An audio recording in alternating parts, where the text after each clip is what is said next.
So, Happy New Year again. Disco lights are still on. We're still on school holidays. Chaos reigns. And in the midst of all of that, I read A Mighty Dawn by Theodore Brun, or Brun. And it's a big one. Oh man, that was some heavy nights there. And it's epic.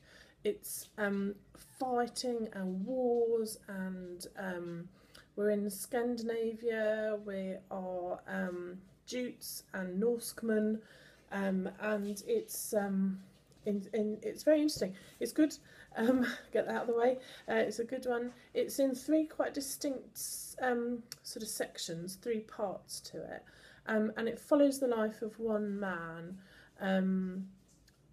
Not all of his life. It kind of starts with his start, and a bit about him and his situation. Then a catastrophic life event happens, and he moves away. He sort of renounces.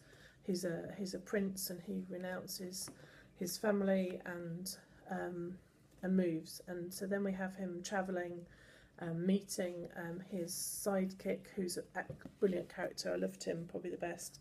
And then he finds a new place to sort of settle and stay. But this new place, this new settlement with its king, has some very dark forces in play, and has experienced all sorts of deaths and mysterious happenings. And then it moves very much, it has had a fantastical element to it up until then, but in that final sort of part, it really moves into the realm of fantasy and creatures of the night and darkness and dwellings. And there's another epic battle where this particular group of people try to destroy the darkness that is affecting their lands. It's really good. It's gripping. It's powerful stuff. It does not. It's fairly bloodthirsty. You know, it doesn't kind of shy away from the horrors of war, from the realities of. I think historically, it's probably very accurate in terms of the sort of culture of the time.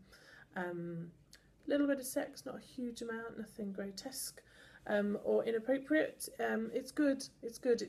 I liked the characters. I liked the way that they were developed. I liked that the story.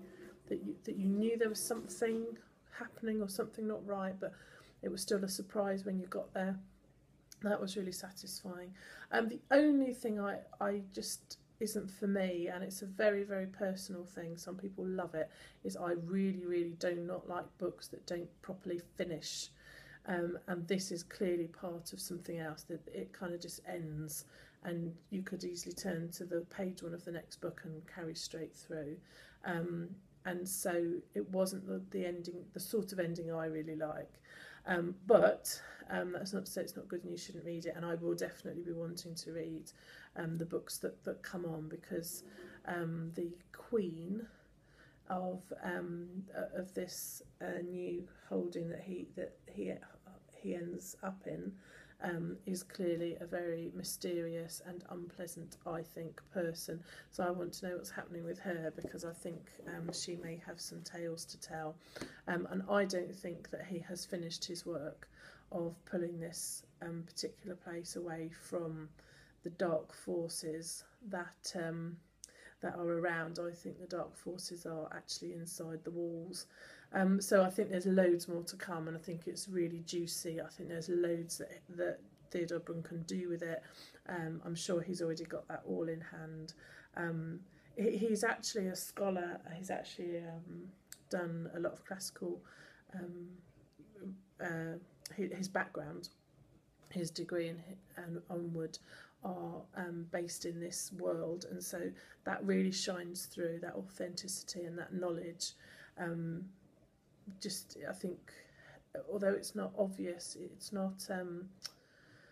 He doesn't shove it down your face with lots of technical language or that kind of thing. He's not showing off about his knowledge, but because it's just there as a sort of ever-present layer of how he writes with great. I suppose it's just part of who he is, and obviously one of his passions, and so that comes through in the book. It's clearly very well researched. and about a period of history that he obviously loves very much, because there's that warmth from it.